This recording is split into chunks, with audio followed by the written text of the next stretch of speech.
केंद्र में मोदी सरकार के 9 साल पूरे हो गए हैं और बीजेपी इसको पूरे देश में उत्सव के रूप में मना रही है। यह कार्यक्रम पूरे देश में 1 महीना चलेगा, जिसमें बूथ कार्यकर्ता, विधानसभा कार्यकर्ता और लोकसभा के कार्यकर्ता शामिल रहेंगे। और इसी बीच में बीजेपी सत्ता पाने के लिए छत्तीसगढ़ में एड़ी चोटी का जोर लगा रही है, क्योंकि कर्नाटक में हुई भारी शिकस्त के बाद बीजेपी की अब तैयारियां शुरू हो गई हैं। जहां जहां चुनाव हैं वहां वहां बीजेपी के तमाम बड़े नेता बैठक ले रहे हैं।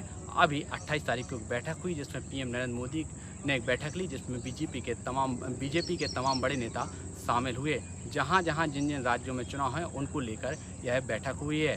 इसी कड़ी में अब पीएम नरेंद्र मोदी मध्य प्रदेश के बाद छत्तीसगढ़ में 7 तारीख को एक जनसभा को संबोधित करने के लिए छत्तीसगढ़ दौरे पर आ रहे हैं, जिनकी तैयारियों के लिए बीजेपी नेता जुट गए हैं और तैयारियां जोरों शोरों पर चल रही हैं।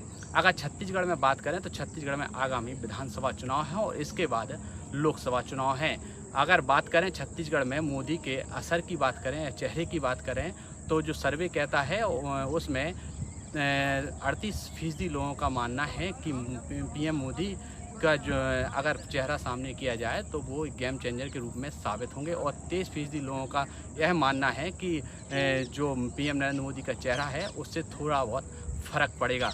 लेकिन सबसे बड़ी संख्या 29% लोगों की है। उनका यह मानना है कि पीएम नरेंद्र मोदी के चेहरे से छत्तीसगढ़ में कोई असर नहीं पड़ेगा। लेकिन बीजेपी जिस प्रकार से लगी हुई है, लगातार बीजेपी के बड़े बड़े नेताओं का जिस प्रकार से छत्तीसगढ़ में दौरा है और बड़ी बड़ी जनसभाओं को संबोधित कर रहे हैं, तो आने वाले टाइम में जिस प्रकार से विधानसभा चुनाव है या लोकसभा चुनाव है उन पर किस प्रकार से यह दौरा सही साबित होते हैं और किस प्रकार से बीजेपी को सफलता हासिल होती है, अब देखने की बात होगी। क्योंकि जिस बीजेपी लगातार इसके लिए पूरी तरीके से प्रयास कर रही है। और अगर बीजेपी की रणनीति की बात करें तो बीजेपी की रणनीति 1-2 साल पहले से ही शुरू हो जाती है और उस पर बीजेपी के बूथ कार्यकर्ताओं से लेकर लोकसभा के कार्यकर्ताओं तक काम शुरू हो जाता है और उसके लिए लगातार उसको प्रक्रिया में लाया जाता है।